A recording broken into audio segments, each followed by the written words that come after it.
Matamu tu. It's a Matamu 2 podcast, and the end is nigh. Tum, tum, tum. It's episode 8 of the Matamu 2 podcast, and today we are talking about Uji. Yes, season 1 has 10 episodes, so I'm really sad that we are almost at the end. I don't want to cry. Don't worry, guys. At the end of the season, we're going to have bonus episodes. And I have at least one bonus episode. And it's going to be really interesting. So make sure that you are subscribed so that you don't miss the bonuses. So I have a guest. She's looking at me with a very big smile. In studio with me is CK. She has very many names. So we've chosen to use CK for today. Karibu sana. Thank you. And how do I introduce CK? I met her a long time ago. It's actually a really long time ago now, 2017. I don't know why it always feels like it's just the other day. Yeah? Yeah, it does though. But it's quite a while. 2017 is like what now, 4 years? Almost 4 years. Wow, that's quite a while. And she's a lover of true crime, even if she refuses.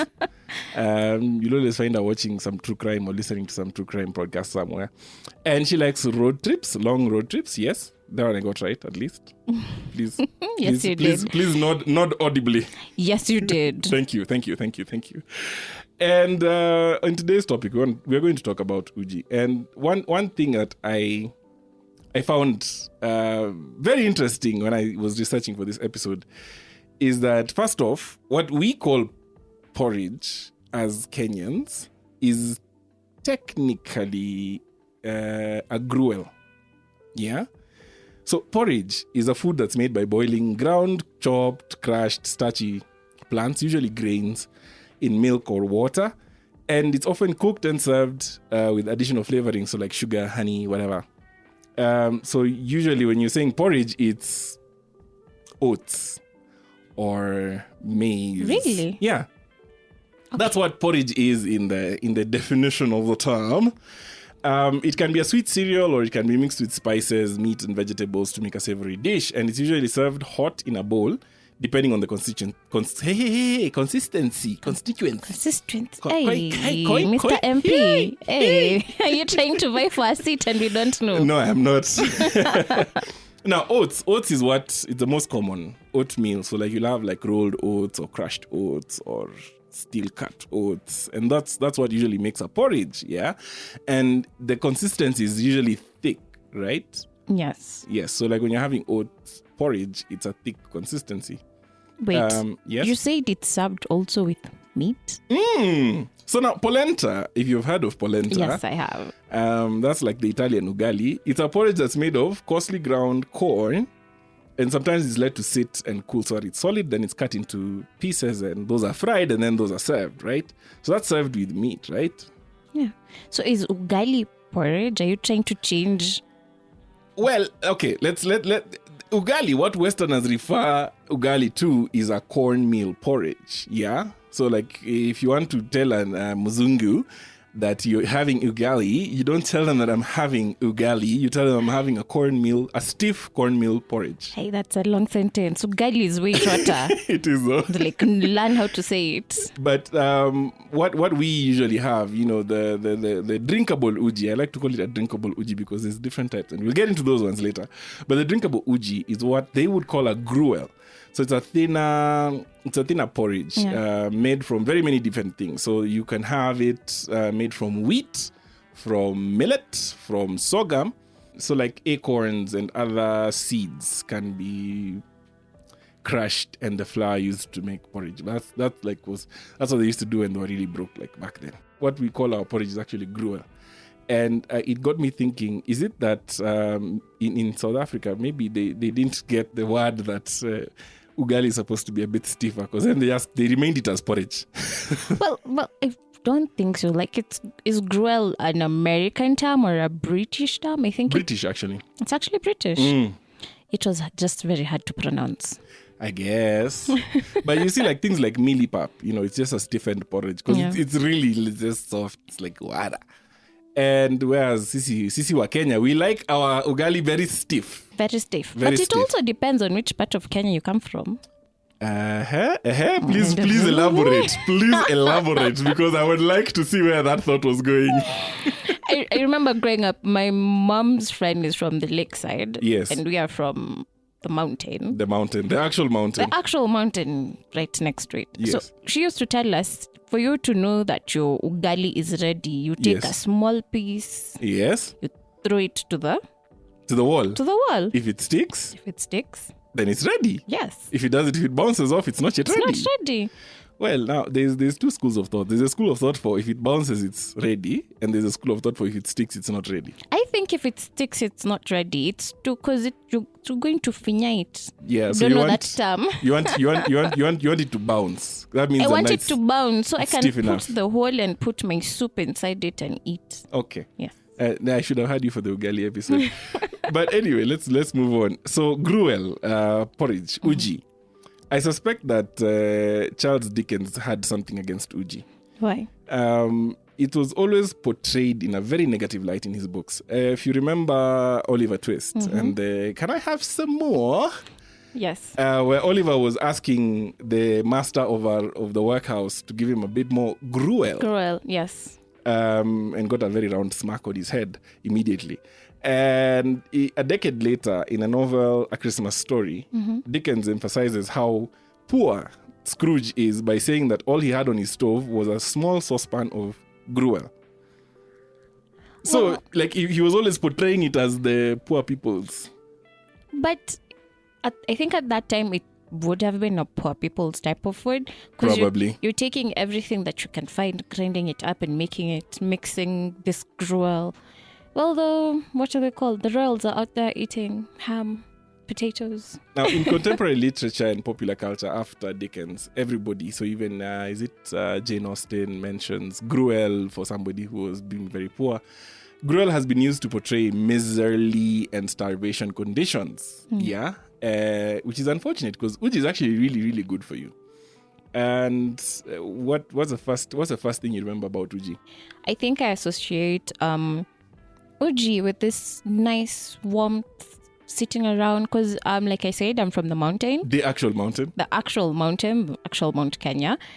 So in order to keep warm, we can't have tea every single day. So to mix it up once in a while, we have uji.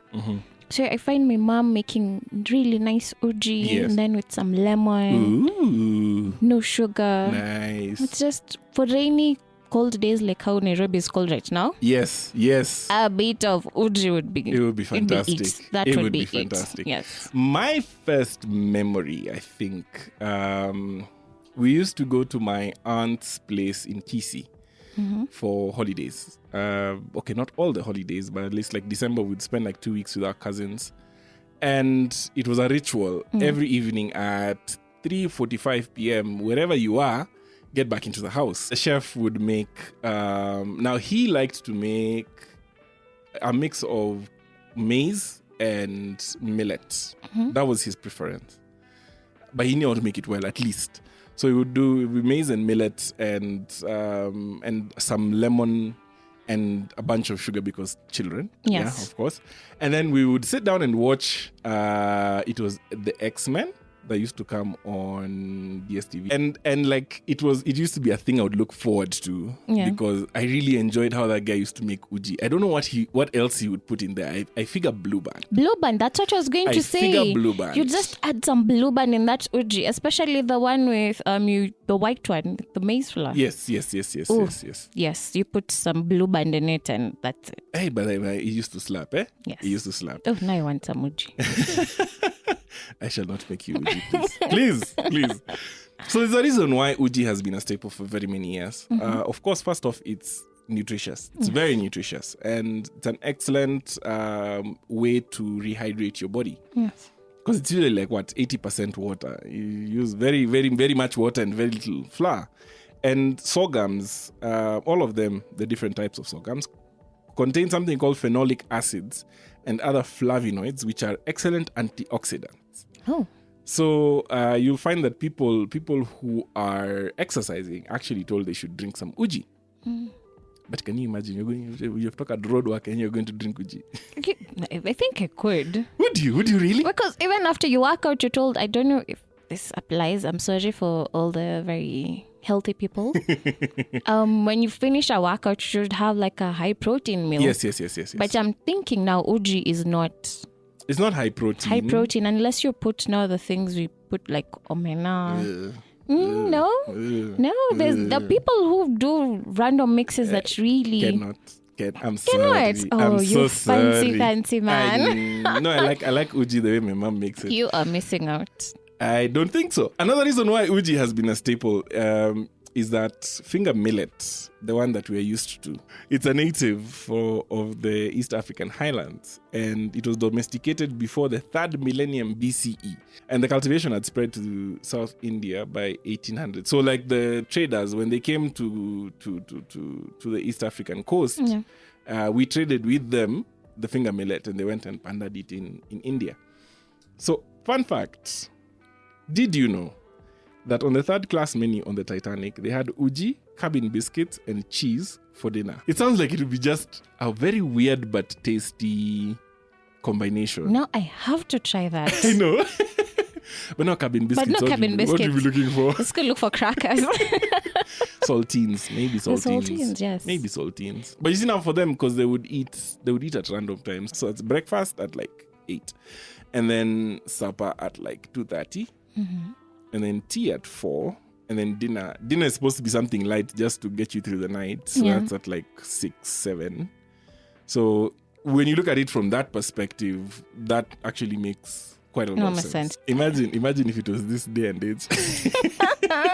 Well, I mean, true. Our low-cost carriers, they've removed food altogether, and they don't even allow you to bring your own food. You can buy. But can you imagine you're going on a plane and you're going to sell uji? I would try that. I feel like I like trying weird things. So maybe. Just an airline, the only thing we serve on board is uji. Now, uji is very cost effective. That's why it was even served on the Titanic. And there are so many things you can add to make uji more nutritious. You've just alluded to omena. That you didn't like? No. My mother makes her uji flour with a bit of sorghum, a bit of millet. She throws in some sunflower seeds, pumpkin seeds, dried cassava. Sometimes if she has flax seeds, she'll throw in like 3. Like That's very healthy. She throws things in there, and you drink that uji 1 cup and you're good. Yeah? You're good. In those chuma cups. Yes. It has to be. So, with that flour, it's so nutritious, and very little goes a very long way. We use maybe 2 serving spoons full of flour to make over 2 liters of uji, by the way. It's so weird. Funny story about that. The first time I tried to make uji. Oh, interesting. I think my mom had traveled. I was, in class 7 or something. Okay. I was like, I'm craving some uji because it's cold and my mom's not around to make it. But the thing is, I never paid much attention. Yes. To what she was doing. Yeah. So it's like just water and flour. Yeah, it's very simple. It's simple. So I boiled the water and I put the flour directly into the boiling water, like how you make ugali. I keep adding, and then it's like just stirring, and then I keep adding more and more. Yikes. Yeah, no, that did not end well. At all. It was not ugali. I don't know what. And then it's not cooked. And then I burnt like half of it. I was like, yeah. Because you didn't put the fire down, you just let it on. Because ugali, at least you had paid attention, right? Ugali I know how to make. Yeah. But uji, I was like, yeah, no, thanks. Uji, I tried. Uji is special. Uji is very, very special. The one time I actually really did drink a lot of uji is high school. Because in our high school, we had uji for breakfast every single day. And it was mostly maize. Of course, they would put a bit of millet just to cheat you. But, almost 100% maize. And so when I joined the school, we would be served at 5:45 a.m., I guess. Yeah, it was pretty early in the morning. Yeah. But then that's after you've come from preps. You're in preps for an hour. So you're in class at 4:45 in the morning. I don't understand that. Yeah, same here. Like, I would just go and sleep in class. But anyway, so like 5:45 in the morning, you're in a line somewhere. It's cold. This is Nakuru in the early morning in February. It was cold. So you're in a line, and then now, because we were Form 1s, we'd always be the ones getting the stuff in the middle and the bottom. The burnt parts. The burnt bits and all that. And then now, there was an allocation of bread. Yeah. Because the school had a bakery. But then what happened is that at first they were like, no, let's do it by dorms. Didn't work. Didn't work because Form 4s. So they're like, okay, let's do it by class. So every class had a rep, and the rep had to go and pick bread and give you 4 slices, something like that. How thin were these slices? Too tiny to things. It was just barely enough to get you to break time. But then, like, I would always look forward to the uji because they knew how to put enough sugar so that in case you just got uji, you would have enough sustenance until 10 when you got a cup of tea. So I drank every single day. My God, it was terrible. Oh, thank God. I remember telling my parents, I am not going to a high school where they're going to serve me uji every single day. Like, that was one of the things. I was like, take me anywhere. Anywhere. Take me to, I don't know, Somalia. No uji in the morning. No uji. And as much as uji is for special occasions, not for every single day. Not every single day. Yeah. Now, the time I really got to really hate uji. Okay, that uji specifically. I don't hate uji even till now. I really love it. But that specific uji, I really got to hate it. There was a drought in Kenya. It was dry. So like we were barely getting water at the school. And for some reason, I don't know who made the decision to bring water that had algae. So we wake up in the morning it was on a Sunday, I remember, because nobody drank that uji. We go to the kitchen. Sunday mornings, at least, like they would start serving at 7, so give people time to sleep in, right? So we go to the kitchen, all of us, and then the uji is green, like legit. What? It was green, and I was just like, who in their right mind? They made it, they served it, and it's like, meh. It looks okay. They'll have like, it. It's not. It's been white, but green is also a color. My friend, we boycotted. Now this is like, okay, my school was big, right? So this is like 4 dorms. Each dorm is like 200 kids, right? Yeah. So it's like 800 kids all boycotting. It's like, we are not drinking this uji. Green uji. We are not doing it. Maybe it was a new invention. No, it was just algae. It was just algae. Like, Baka, we were fearing that they had drained the last of the water that was in the tank. Oh yeah, the one that's usually like at the bottom. So that's why it was so green.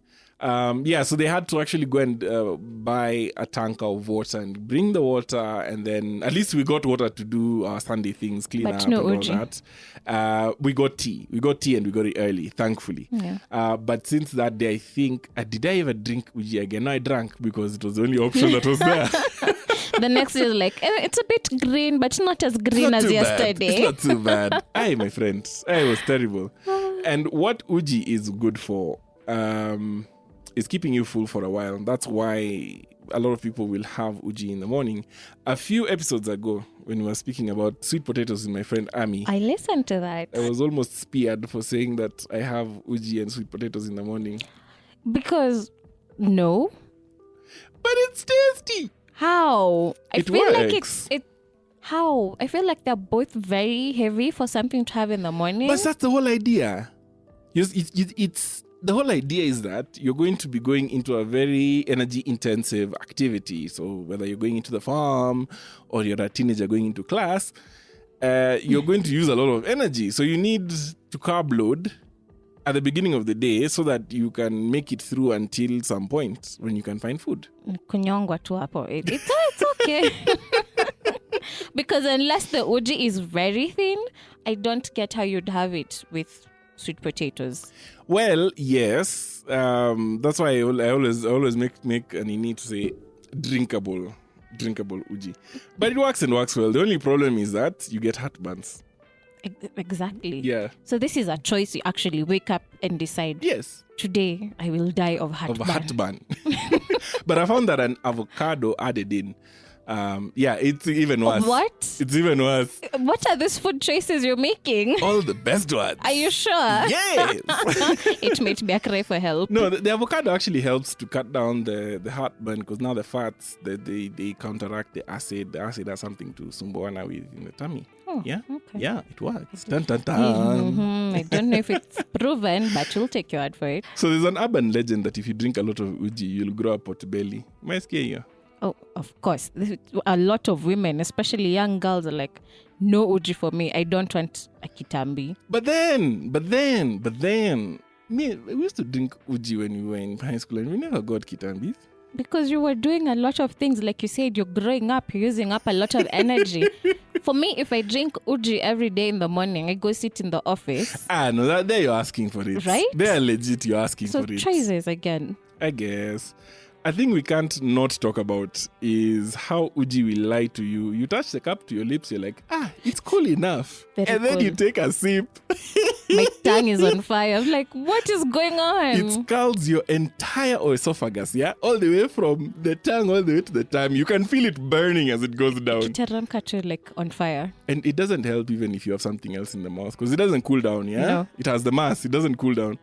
The other day, I was at home for a while and I was making uji and I realized that whole process is madness.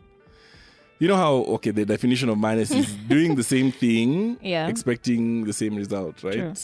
I think I got it right. For me, it's been madness. You said you know how to make uji, right? Yes. What's your process? Very easy. Boil the water. Mm-hmm. Take 2 cups of flour Yes. and then put the flour in cold water. Stir Yes, it. yes. And then when the water's boiled, I put it in and just keep stirring. Okay. Yes. Yeah, Simple. We have the same process, yeah. I've had chance to refine my process over quite a few failures, of course, and a lot of coaching from my mother. Of course. And right now, I more or less have it down to a pat. Yeah, it's not that hard. Yeah. Same, just boil the water as it's boiling, put some cold water, put my 2 spoons and mix it up, make sure it's nice. Then as the water has just finished boiling, I take a little bit of that warm water and put it in the premix so that it gets up to temperature. Inakaribiana na hiyo temperature ya maji imechemuka. I didn't know that. And then now I pour it in as I whisk very quickly so that it doesn't form lumps. Yeah. So I know the mark on that specific sufuria for the maji. I know how many scoops of flour I should use. Yes. I know the consistency that premix should be before I add in that little bit of boiling water. Yes. And I watch the hot water so that when it boils, I know that this is the temperature. Is the perfect this is the perfect yes. temperature. Yeah? So those things never change. However, every single pot of uji comes out so different from the last one. I'm like, it's absolute madness. But now, what happens if you have to go make uji in someone else's house? It's a different sufuria. Yeah. Yes. So I don't make uji if it's not on my That's mother's. why. Again, a lot of failures and a lot of coaching. Okay. So I perfected because I was always the one making uji for breakfast. Yeah. So I perfected it there, knowing that is the place where I have to make uji. If I have to make it in somebody's house, it'll be a problem. In your own house? In my own house, I don't make uji. Oh, why? I do brown ugali instead because Same. It's a skill. And that is actually all I had about uji. So it's time for some guest questions. Woo! Yay! This is the part I like. It's the tastiest thing that you've ever seen added to a cup of uji. Tastiest? Mm. I'm not sure. I want to say honey, but that's going to be a lie. We already talked about this. That white uji, when you put in blue band, Yeah. it slaps It so hard. does though. And then maybe unfermented uji, I don't know, in Kikuyu we call it koraratio. Uh-huh. Just, I don't know, it's just a bit of lemon like the normal uji. That sourness. Yeah, it really comes out, yeah? Yeah. I think somebody surprised me with brown uji, yeah? So millet sorghum mix. And they put in peanut butter. And I was like, okay, this is nice. Oh, wow. Like I was very skeptical when I saw them putting in the peanut butter. I was very, very, very, very, very, very skeptical. Like you and Omena. So now I should bring you some with Omena. No. I will not tell you. I will tell you after. No. I will smell it. I will smell it. You can't. Promise. I promise you. Me and Omena, we're not friends. So another very tasty thing and it really surprised me, coconut milk. So instead of doing milk or water, you put coconut milk. And the uji slaps. Wait, I don't use water at all. I use coconut milk. Of course you use a bit of water. Why? How use a much bit of am I water. going to use? No, okay. We were in Matamu when somebody came with this uji, yeah? And like it looks just like normal uji, but then you taste it and you taste the coconut in it. And I was just like, wow. I would have never thought. I really would have never thought. Okay. But then you need like fresh coconut. So that's why we were in Matamu. So it's fine. No. You can't do that. You can't do that. A non-uji related question. What's been your go-to pandemic recipe? Honestly, I do not cook a lot. My friends know this. It is a good thing. Noodles. Okay. It's easy. It's fast. But okay, someone put me onto this Korean noodles, not Indomie. Yes. Oh, I would. Bomb. So amazing. Okay. Make a stir fry and some noodles, or just noodles and a boiled egg, and it hits so hard. Okay.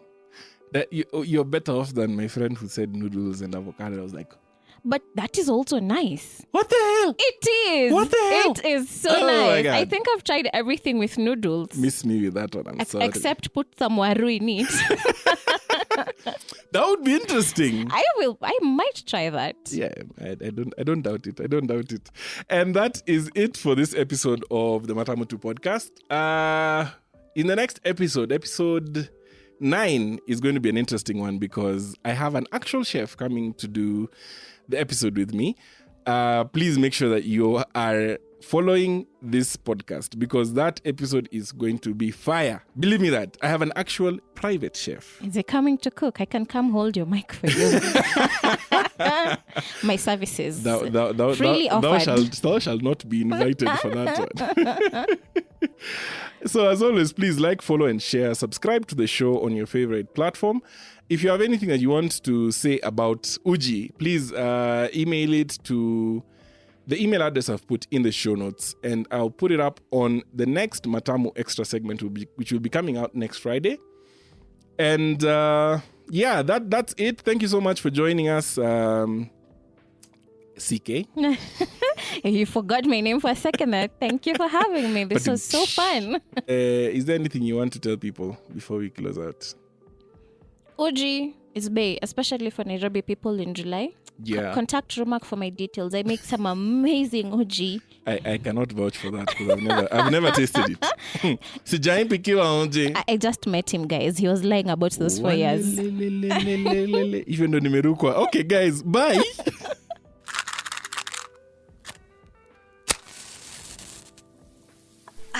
Matamu 2.